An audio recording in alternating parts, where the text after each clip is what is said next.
Hello everybody, welcome to your Wednesday edition of the MCN. Hope you're doing well. We've got lots to go over. We've got Kabam members in the Battlegrounds fighting. We've got matchmaking broken, fix coming. We've got a spot visual issue, and we've got a rewards buff. Wow, lots to get involved with the show. And before going anywhere, I am absolutely delighted to have this sponsor back for the channel. This video is brought to you by Manscaped and their brand new product, the Handyman. This new product is for your face. Yes, Manscaped do face things. The Handyman delivers a quick, close shave with a unique dual blade system. It features a standard foil shaver as well as a long hair leveler blade to knock down up to 3 days worth of growth. Say goodbye to patchy beards and hello to a clean, well-groomed appearance. Like many other Manscaped products, it's waterproof, so, you know, cleaning up's quick and easy. Now, of course, I'm not going to do a sponsorship without actually trying the product out. So on screen, you can see this is the before, and here is the after. See, with my face, you can see I've tidied up everything. So everything's just looking a bit better, a bit more kind of like fresher, cleaner. Of course, I've kept a little bit of beard. This is really good if you're looking to just like clear a lot of like the hair. And obviously, if you're somebody that just has clean shaven all the time, then this is going to be ideal for you. Now, of course, Manscaped have done it again. This is another product that goes into the bag. The toiletries bag I will take on holiday. And of course, we'll use when I shave my face. So anytime you see me in videos and this part's been shaved and these parts been shaved, then that means I've used that product. Something Manscaped say is that this is meant to be cutting through 3 days of growth of hair. What I cut through was 7 days. So it's already doing more than it's advertising. And with its super compact size, this is ideal for travel. Just put it in your shed travel bag. And don't worry about the power of this device because 60 minutes of runtime on a single charge. I mean, look, I just shaved my face and I only needed about 11 minutes. So you have literally got a full holiday's worth of charge without even having to recharge it. And when it does need recharging, this little light here will blink at you. So if you're a frequent traveler or just in need of a good compact shaver, then do check out the Handyman. Even more so because I've got a special offer just for you. Use code RichTheMan at checkout to get 20% off your purchase of the Handyman from Manscaped. So go and pick up the Handyman today because it's not just your balls, it's your face. That'll thank you. That was a good catch, wasn't it? Yes, as always, great products by Manscaped. Go and check them out in the link in the description. Just great that they're doing some face stuff for men. So you've also got the beard hedger, which is a kind of a trimmer that you can like grade down your beard, have a stubble look. Like it's really, really good stuff. Obviously, amazing products as always from Manscaped. Now, let's get right into the action and check out some problems, some good things, some bad things. So first of all, spot visual bug, right? What's going on with this? So first of all, Kev says just nothing, bug with spot. I've been noticing playing with it when blocking with spot, a portal appears in front of his arms. However, after doing if the portal persists, even when not blocking, so the blocking portal remains throughout the fight. When not blocking and even during special attacks does get annoying at sometimes. Okay, yeah, I've noticed it too. And it looks a bit like this. Wow, okay, so just like a constant portal there. That is annoying. That is very, very annoying to have that. And especially there. If it's always there, then yeah. Okay. Oh yeah, so Spidey Funko's had it as well. You're running. It just happens, isn't it? When you walk, you're running, and you're like, there's a portal there. There always seems to be a portal there. And yeah, just to let you know, the update on this by Kabam Jax is that this is being looked at by the game team. So yeah, we'll find out when that's going to be fixed. Next up, and a bit of a to-do about Battlegrounds. Now, as you know, I posted a video yesterday about Battlegrounds. Obviously, we've kind of like talked about problems with the rematching issue, but it looks like it goes a little bit further than that. We will have a little update on that one. This is kind of like a longer Battlegrounds coverage section. Okay, so first of all, plenty of players saying that they've been waiting ages for getting into a match. You can see right there on screen, this particular player, has been waiting, I don't know why I said it like that, 2 minutes 24 seconds. That's a long time. That's a long time to be waiting for a match, especially if you want to get progressing and especially if you're lower down in bronze. So a lot of people are thinking like, were people not really playing Battlegrounds at the moment? Mainly because there's a lot of stuff to do in game. I'm hoping I can 100% Stormbreaker at some point today before the Legends Challenge starts, but I don't think that's going to be possible. I might have to kind of like stretch into my lunch break, but I want to prepare to get a video out about top tips for the Legends event, and I think that may be more advantageous to do. Gained what? 30 minutes. No way. 30 minutes. 30 minutes waiting for a match in Battlegrounds. That's a long time to be waiting. So what's the story with this? This seems very, very annoying. And, well, good news. It seems good news is on the way. Kabam Dev says we are looking into this. If you're hitting a matchmaking times of 3 minutes plus, there may be something wrong, and you might want to try cancelling and trying again. It's a bit concerning if it's down in the kind of lowers like bronze. And as I said, like I'm not really starting my grind in Battlegrounds until at least, well, we've had 1 week, 2 weeks, probably Thursday next week, once I've got a lot of the stuff done that I want to get done in game. And also, you know, arenas got to be done. These new arenas coming out tomorrow are going to be just a bugbear. So it's just finding the right time and the volume of time in order to do the grind. So I'm hitting a 14-day, and I am concerned unless matchmaking is sorted out. But we'll, you know, we're ever faithful. Kabam will deal with that one. You know, that's our hope. Any case, on to another kind of topic we did discuss yesterday in a video, that matchmaking may be a little bit broken. And it was really broken in a sense that, well, you won't get in a match, but also the second part to that was, and the thing that we covered in the video, was that players were rematching against each other. Not a great thing, especially if you want to make progression. As I said, you know, in that video, if you're reaching the same person and that person every time is a very skilled player, then you might be like, right, I've just lost 3 medals here. And it's like maybe more medals than that, and it's meaning that you can't get out of a certain thing. It's great for them. They've buggered off. They've got the good stuff. That's fine.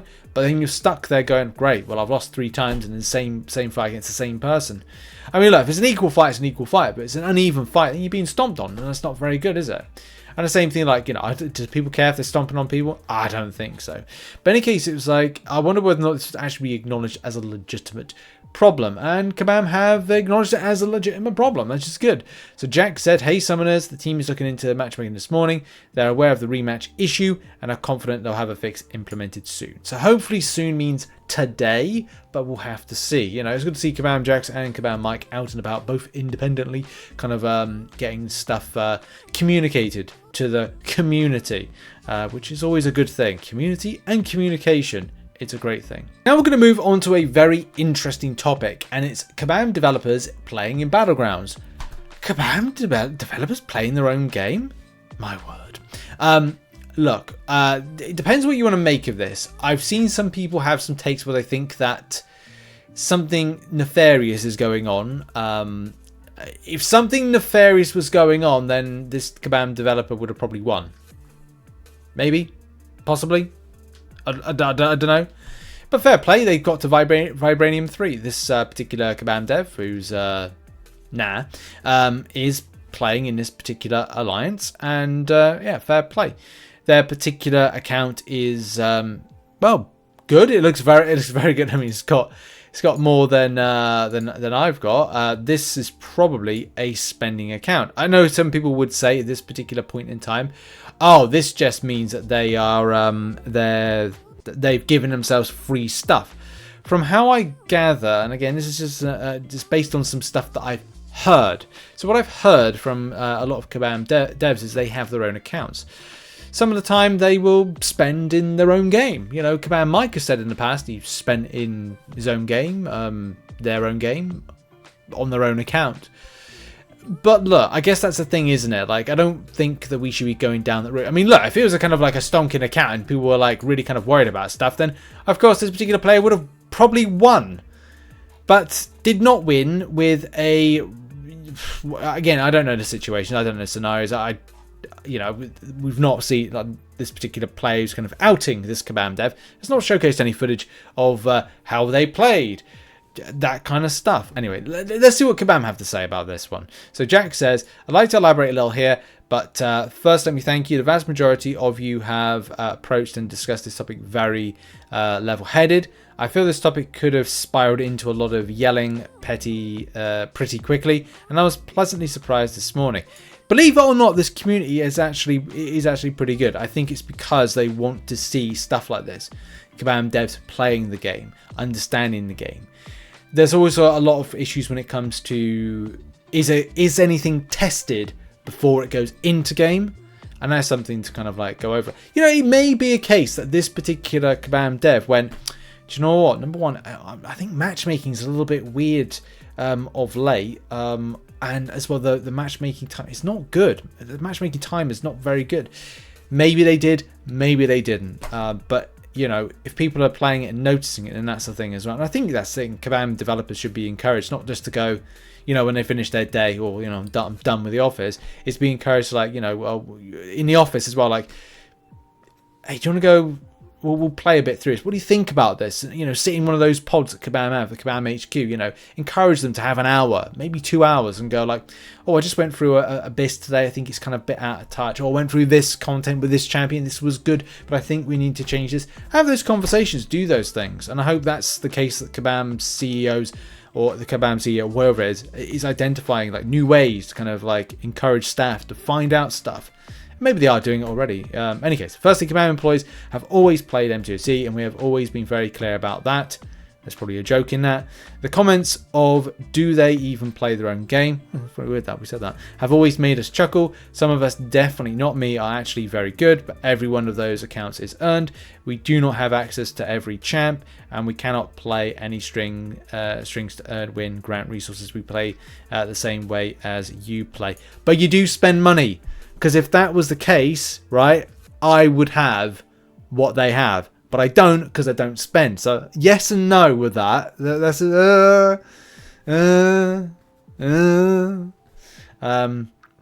anyway, this in-game tag exists to provide transparency, plain and simple. You played against the Kabam dev team before, almost certainly, but now you can get really excited when you destroy a Kabam developer in Battlegrounds. I'm kind of excited to hear some of the stories that come from this. Yeah, but as I said, like, it's as a spending account. As a spending account. Like a no. Anyway, moving on. I think that's it. We've got to move on to arena predictions. But what are your thoughts? Actually, I should ask, what are your thoughts? Put it in the comment section. What are your thoughts about this particular element of wow, they play their own game, but also kind of like, how do you feel about it within Battlegrounds, but the matchmaking scenario? And of course, look, you know, they got beaten. That's the main thing. But look, thoughts in the comments. And we end with this, a little bit of good news coming our way about the Legends event, which drops today. And Kabam Jax had this to say. This info was dropped yesterday, and says that we're adding an additional bundle for the 6-star Nexus Crystal Selector. Limit 3, cost 1 token, so that players who can't get all 3 tokens or who don't want the 7-star selector can still trade them in for something. This token trade-in selector will be available starting September 6th, so summoners won't erroneously trade in 1 token and make themselves unable to collect the 7-star selector.